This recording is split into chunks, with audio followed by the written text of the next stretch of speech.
Was geht ab, Leute? Janik mein Name und willkommen zu TechWeb kaufen in der EU 2.0. Da die erste Version schon nur ein bisschen älter ist, dachte ich, dass ich dazu mein Update raushaue. In diesem Video erkläre ich euch wirklich alles, was ihr wissen müsst, wenn ihr TechWeb in der EU kaufen wollt oder auch speziell aus Deutschland natürlich.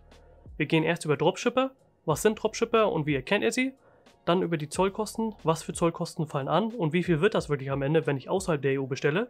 Und am Ende empfehle ich euch jeweils zwei Shops für die verschiedenen Kategorien.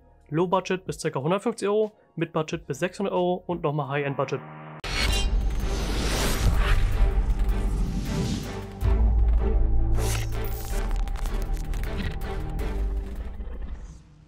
Was sind Dropshipper und welche Shops fallen darunter?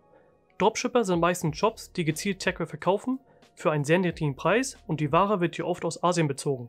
Das Prinzip dahinter ist folgendes.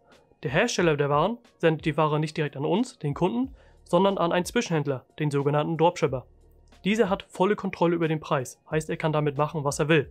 Was oft gemacht wird, die Ware wird genommen, aufgewertet mit tollen Fotos zum Beispiel und dann für das 10-fache oder mehr an uns weiterverkauft. Qualität bleibt natürlich die gleiche. Hier mal ein Beispiel. Das sind genau die gleichen Hosen, die ihr seht, nur dass die eine Hose mehr als 10-mal mehr kostet als die andere. Qualität ist genauso kacke wie die andere. Wie erkenne ich diese Shops? Wie am Anfang schon gesagt, verkaufen diese Shops meistens gezielt TechWeb und für einen viel zu guten Preis, viel zu niedrig. Wenn ihr euch nicht sicher seid, könnt ihr nochmal auf die Lieferzeiten schauen. Wenn diese mehr als 20 Tage betragen, kommt der Stuff meistens aus Asien. Zur wirklichen Not, also wenn ihr überhaupt nicht wisst, ob das einer ist oder nicht, könnt ihr die Shops auch anschreiben und fragen, wo deren Warenhaus ist. Meistens ist dann die Antwort Asien. Der gute Antwin hat hierzu auch nochmal ein Video gemacht, wo er sich sogar eine Hose von einem Dropshipper bestellt und ihr werdet sehen, so eine Qualität wollt ihr nicht haben und wollt ihr auch nicht tragen. Das Video blende ich euch natürlich ein. Kommen wir zum Zoll. Wieso muss ich Zollkosten zahlen? Wenn ihr außerhalb der EU etwas bestellt, müsst ihr etwas bezahlen bzw. Zollkosten zahlen, da ihr die Ware ja sozusagen importiert. Bis 22 € müsst ihr meistens nicht zahlen, außer jetzt zum Beispiel bei Alkohol oder Kaffee zum Beispiel. Aber alles darüber und gerade bei Kleidung müsst ihr dann etwas zahlen. Wenn es bis 150 € kommt, also nicht drüber, zahlt ihr bei Kleidung die normalen 16%, heißt den Satz der momentanen Mehrwertsteuer, wären dabei 100 € 16 €. Wenn ihr aber 150 € zahlt oder mehr, kommt da einiges hinzu. Hier eine kurze Rechnung. Sagen wir, ihr kauft Ware für 170 € mit Versand von 30 €. Ihr seid am Ende bei 200 €. Darauf kommen dann 12%. Da ihr Textilien gekauft habt, Textilien haben einen Zollsatz von 12%, heißt 200 € plus 12%.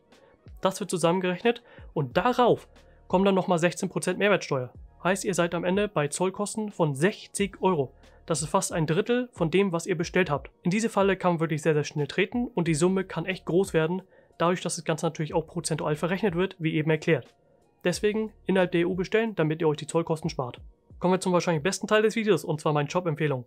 Wie am Anfang gesagt, 2 Shops pro Kategorie, Low, Mid und High-End Budget. Eine ganze Liste von allen EU-Shops, die ich kenne, findet ihr auch nochmal in der Beschreibung, die halte ich durchgehend up to date. Wenn man über Low-Price-TechWeb spricht, kommt man um Uniqlo nicht herum. Gute Qualität und Funktion, kombiniert mit minimalistischem Look und niedrigen Preisen. Kollektionen wie zum Beispiel die BlockTech Collection haben auch einen futuristischen Look und auch wasserdichte Materialien zum Beispiel, aber ihr könnt auch Sachen wie Shirts oder Basics kaufen und dieser Shop ist sehr, sehr gut geeignet für Anfänger. Einziger Nachteil ist hier die Herstellung. Die Herstellung findet in Asien statt, mit günstigen Arbeitskräften, die Qualität der Kleidung leidet darunter aber nicht. Ihr könnt euch gerne mein Review zu Uniqlo nochmal anschauen, wenn ihr euch nicht ganz so sicher seid. Als zweite Empfehlung haben wir sozusagen einmal 2 Shops, und zwar Nike und Adidas. Beide Shops bieten einzelne TechWeb-Artikel an oder ganze Kollektionen wie Nike ACG, Adidas Terrex oder Adidas Y3. Klar, die Dinge sind hier etwas teurer, gerade im Vergleich zu Uniqlo, aber gerade zum Beispiel in Sales könnt ihr hier echte Schnäppchen ergattern. Ebenfalls haben diese Shops eine große Auswahl an verschiedenen Looks, aber auch Schuhen und Sneakern. Als Bonusempfehlung füge ich hier noch einmal Crumpler hinzu. Crumpler stellt Artikel wie Backpacks, Messenger Bags oder auch kleine Taschen in sehr, sehr hoher Qualität her. Ich selber habe auch schon 3 Artikel von denen, ein Backpack, ein Messenger Bag und eine kleine Tasche für meine Kamera. Könnt ihr euch gerne nochmal in meinem Review über Crumpler anschauen. Im Mid-Price-Segment gibt es wahrscheinlich die größte Auswahl an Shops. Von simplen Greyman bis hin zu TechWeb Ninja haben hier wirklich alles vertreten. Shop Nummer 1 wäre der Outdoor, Hiking, Ski- und Snowboarding-Shop Arc'teryx. Arc'teryx überzeugt mit überragender Qualität der Kleidung, ethischen Herstellungsverhältnissen und den Drang dazu, ihre Kleidung immer wieder auf das nächste Level heben zu wollen. Wir bewegen uns hier im Greyman-Style, was den Look angeht, aber gerade einzelne Artikel wie die Atom LT Jacke oder auch die Sabreo Pants können eine sehr schöne futuristische Silhouette erzeugen. Ihr habt hier schnellen Versand mit UPS Express und ihr könnt eure Artikel bis 60 Tage lang zurückgeben, sollten sie nicht passen oder euch nicht gefallen. Meine zweite Empfehlung, Enfant Levé.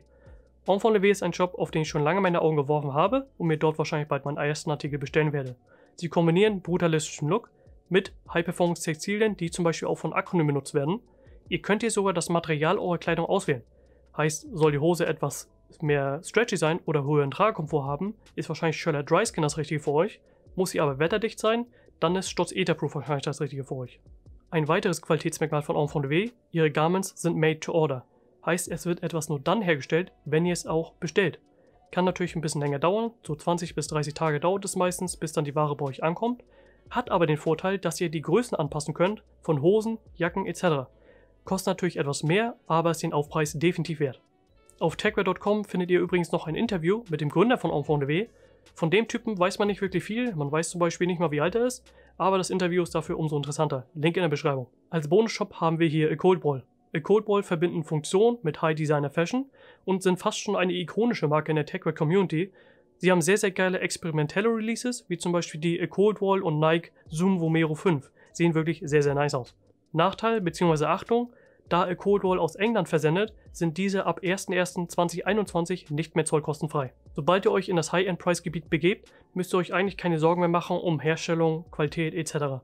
Namen wie Stone Island, Nehmen oder auch Acronym sind sehr bekannt in der Techwear Community und fast schon ein Endziel für die Mitglieder. Ich spreche da aus Erfahrung.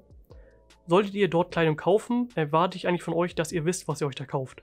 Solltet ihr dennoch Fragen haben bezüglich der einzelnen Shops, joint gerne dem internationalen Techwear Discord, Link in der Beschreibung. Somit wären wir auch schon am Ende des Videos angekommen. Ich hoffe natürlich, dass ich euch helfen konnte auf dem Weg in die Techwear-Welt und dass ich euch einen Überblick geben konnte, okay, was gibt es so als an Techwear? Solltet ihr Fragen haben, haut sie gerne in die Kommentare, schreibt mir auf Instagram techwear.germany oder joint meinem Discord. Vielen Dank fürs Zuschauen, über ein Like und Abo würde ich mich natürlich sehr freuen. Bis zum nächsten Mal, haut rein!